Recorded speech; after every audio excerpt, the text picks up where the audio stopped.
बिस्मिल्लाहिर्रहमानिर्रहीम। मैं आमिर रज़ान बोलते कालम के साथ, और आज मैं इसलिए ज़्यादा खुश हूँ कि अब अमेरिका से भी इस बात का इतराफ़ आ गया कि ईरान की एटमी क़ुव्वत को मुकम्मल तौर पर ख़त्म नहीं किया जा सका है। जी हाँ, ये बात कही थी डोनाल्ड ट्रंप ने अपनी तकरीर के दौरान कि दोबारा से ईरान को एटमी क़ुव्वत बनते हुए बहुत वक्त लगेगा और उनकी साइट्स को तबाह कर दिया गया है। लेकिन अमरीकी अदारे की एक तहक़ीक़ाती रिपोर्ट के मुताबिक, ये अदारा भी मैं आपको बता दूं ताकि आपको ये ना हो कि मैं अपनी तरफ से कोई बात करता हूँ। एनबीसी ने को 5 के करीब अस्करी ज़राए को कोड करते हुए, जिनमें से 2 ज़राए जो हैं वो हाज़िर सर्विस हैं और 2 रिटायर्ड हैं, एक रिपोर्ट शाया की है और उसमें उन्होंने कहा कि अमेरिका का ईरान पर हमला ज़्यादा कारगर नहीं हुआ और सिर्फ उसकी एक साइट को कुछ नुकसान पहुंचा, और उसकी 2 एटमी साइट जो हैं जिन पर टोमाहाक मिसाइल इस्तेमाल किए गए थे वो मुकम्मल तौर पर महफूज हैं, और वहाँ पर मौजूद यूरेनियम जो है वो भी महफूज है, क्योंकि वो ज़्यादा गहरे बंकरों में मौजूद था।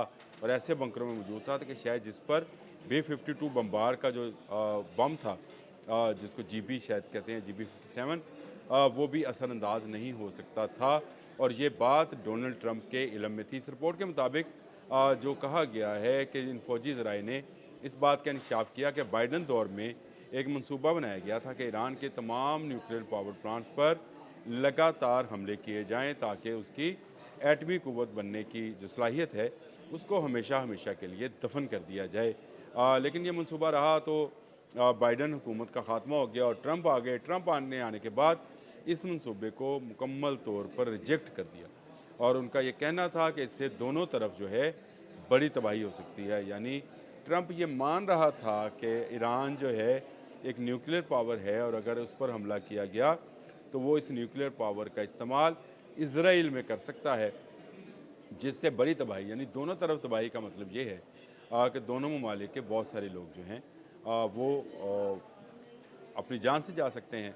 ईरान वाले तो खैर शहीद होते, वहाँ पे वो जो लोग थे वो भी अपनी जान से जाते।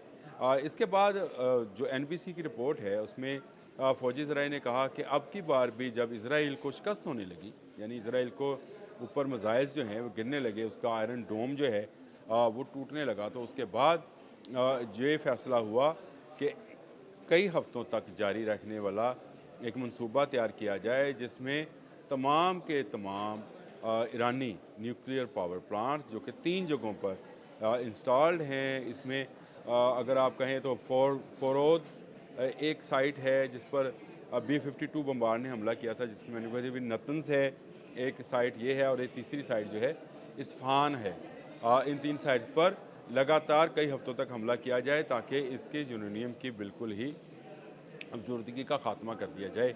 लेकिन वहाँ की इंटेलिजेंस रिपोर्ट ये थी कि फ़रोज़ पर तो ये हमला शायद कामयाब हो जाए, लेकिन नतंज और इस्फहान वाली जो साइट्स हैं वो बहुत गहरी हैं। अमरीकी B-52 बम्बार जहाज़ की रेंज से भी बाहर हैं, और इससे B-52 बम्बार का हमला जो है की नाकामी की सूरत में बहुत सारे ममालिक को एक पैगाम जाएगा कि अमेरिका का जदीद तरीन बम भी जो है क्लस्टर बम है, बंकर बस्टर बम है, वो भी इस तक नहीं पहुंच सका है।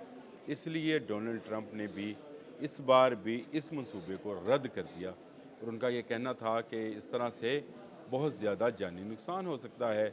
अब हुआ ये कि फ़रोद पर तो हमला हुआ और उसमें जज़वी तौर पर नुकसान पहुंचा, जिसके बाद डोनाल्ड ट्रंप ने इस बात का इतराफ़ किया, इस बात का ऐलान किया कि ईरान की जौहरी तनसीबात को हमला किया गया। लेकिन एक्चुअल प्लान जो कई हफ्तों पर मुश्तमिल था उसको सिर्फ एक रात में कंप्लीट करने की कोशिश की गई। बहरी जहाज़ों से टोमाहॉक मिसाइल लगाए गए जो कि नतंज और इस्फहान पर गिरे, और B-52 बम्बार से फ़रोद की जो एटमी इंस्टॉलेशंस थी उन पर हमला किया गया। ईरान ने इस हमले के बाद जो है वो अपने हमलों में तेज़ी लाने का ऐलान किया था। ये ऐलान करने के बाद डोनाल्ड ट्रंप बैक फुट पर चले गए। उन्होंने कहा जो हमने करना था वो हमने कर लिया, अब हम मुज़ाकरात करेंगे। हम ईरान से कहते हैं कि वो तिजारत कर ले, हम ईरान से चीन से कहते हैं कि वो अगर आयल लेना चाहता ले ला। तो इसका मकसद ये था कि ईरान को कूल डाउन किया जाए। देखिए, बात जहन में रखें कि ठीक है कि अमेरिका के पास दुनिया का जदीद तरीन क्लस्टर बॉम्ब्स जो हैं जिसको बंकर बस्टर्स बम कहा जाता है, मौजूद हैं, जो कि B-52 जो कि 55,000 फुट की बुलंदी से हमलावर होते हैं और बड़ी तेज़ी के साथ ये बॉम्ब जो हैं बंकर के अंदर जाकर ब्लास्ट होते हैं, मौजूद हैं। लेकिन इसके बावजूद इसका जो इसको नाकाम बनाने का एक तरीका ये भी है कि तय दर तय बंकर्स बनाए जाएं, एक के बाद एक बंकर्स और बहुत गहरी सुरंगें जो हैं वो खोदी जाएं। और यही किया ईरान ने, उसने नतंज और इस्फहान में इतनी ही गहरी सुरंगें बनाई जो इन बम से महफूज रह सकती हैं या किसी हद तक महफूज रह सकती थी, ज़्यादा नुकसान नहीं हुआ। तो गो ये ज़्यादा नुकसान जो नहीं हुआ है, इसके बाद तो तमाम आलम इस्लाम को मुबारकबाद कि ईरान इस वक्त भी एक अनडिक्लेयर्ड न्यूक्लियर पावर है और उसके पास यूरेनियम अफजूदा यूरेनियम का एक बड़ा ज़हीरा महफूज है। उसके साइंटिस्ट गो के इस इसराइल ईरान वॉर के अंदर बहुत सारे साइंटिस्ट जो हैं वो अपनी उन्होंने जाम शहादत नोश किया अपने वतन की खातर, अपने दीन की खातर उन्होंने जाम शहादत नोश किया। लेकिन इसके बावजूद ये उतना नुकसान नहीं है जितना इसराइल और अमेरिका सोच कर बैठे थे। उनकी इंटेलिजेंस ने बहुत अच्छा काम किया और बहुत अच्छा काम करते हुए ईरान को बहुत ज़्यादा बहुत कीमती जो जाने हैं उनकी उनकी शहादत जो है उसको बर्दाश्त करना पड़ा। लेकिन इसके बावजूद बहुत सारे साइंटिस्ट जो हैं महफूज हैं। नतंज और इस्फहान की न्यूक्लियर साइट्स जो हैं वो महफूज हैं। और ये मैं नहीं कह रहा, अमेरिका के NBC अदारे की एक रिपोर्ट है जो कि वो मुख्तलिफ़ ज़राए से नहीं फ़ौजी ज़राए से दे रहा है। इस रिपोर्ट का अथेंटिक होना इसलिए भी माना जाएगा कि अभी तक इसको चैलेंज नहीं किया गया है और जो 5 लोगों के ज़राए को इस्तेमाल कर रहा है उसमें उसका कहना है कि 2 तो हाजिर सर्विस फ़ौजी हैं। तो पूछे ना अमेरिका फिर NBC से कि आपने ये बयान क्यों जारी किया था और नतंज और इस्फहान की जो न्यूक्लियर साइट्स हैं वो अगर महफूज हैं तो इसका मतलब है कि ईरान आज भी एक एटमी क़ुव्वत, अनडिक्लेयर्ड एटमी क़ुव्वत है और वो किसी वक्त भी इसराइल का मुकाबला करने का हिम्मत और हौसला रखता है। एक दूसरी तरफ इसमें पाकिस्तान भी शामिल हो गया है। जिस तरह से पाकिस्तान के वज़ीर आज़म शहबाज शरीफ और पाकिस्तान के सिपह सलार हाफिज़ आसिम मुनीर ने किरदार अदा किया ईरान इसराइल वॉर में, जिसका अब दुनिया मुतरफ़ है कि उन्होंने किस तरह से इस सारे मामले को समेटा और ना सिर्फ समेटा बल्कि ईरान को बकअप भी किया। क्योंकि ईरान में मौजूद इंडियन जो स्पाइस थे उन्होंने तमाम मालूमात जो थी वो फ़राहम की थी। अब तो वो सामने आ गई चीज़ें, कुछ इंडियंस मौजूद थे, कुछ दूसरे ममालिक के लोग मौजूद थे।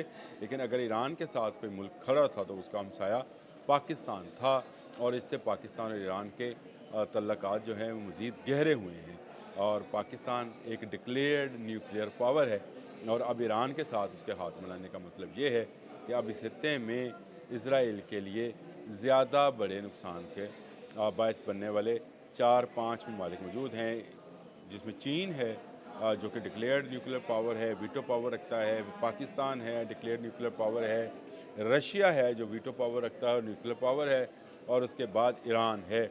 और ईरान की सपोर्ट में ये तीनों ममालिक जो हैं यानी चीन, पाकिस्तान और रशिया मौजूद हैं। और इसके साथ साथ आपको एक नई बात भी बता दूं कि अनकरीब दूसरी तरफ से तुर्की भी ईरान के साथ खड़ा है और खड़ा होने वाला है। और इसकी वजह ये वो ब्लॉक बनने वाला है जो कि ईरान को ऐसा डायमंड डूम फराहम करेगा। ये तो आयरन डूम लिए फिरते थे, अमेरिका ने गोल्डन डूम बना लिया।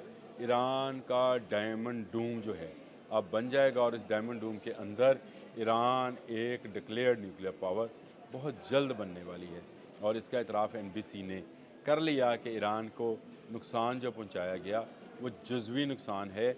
अस्करी ज़राए, मैं फिर दोबारा से बात कर रहा हूँ, उनके फ़ौजी ज़राए से ये ख़बरें बाहर निकल कर आई हैं कि ईरान को उतना नुकसान नहीं पहुंचाया जा सका जितना शोर व गुगा, जितना प्रोपोगंडा किया गया था। तो ये हम सब के लिए बड़ी खुशी की खबर है कि आलम इस्लाम में ईरान भी एक न्यूक्लियर पावर बनने जा रहा है और डायमंड डूम की शक्ल में चीन, पाकिस्तान, रशिया और तुर्की जो हैं उसकी हिफाजत के लिए, उसके न्यूक्लियर प्रोग्राम के लिए मौजूद होंगे। अब तक के लिए इतना ही। अल्लाह हाफ़िज़।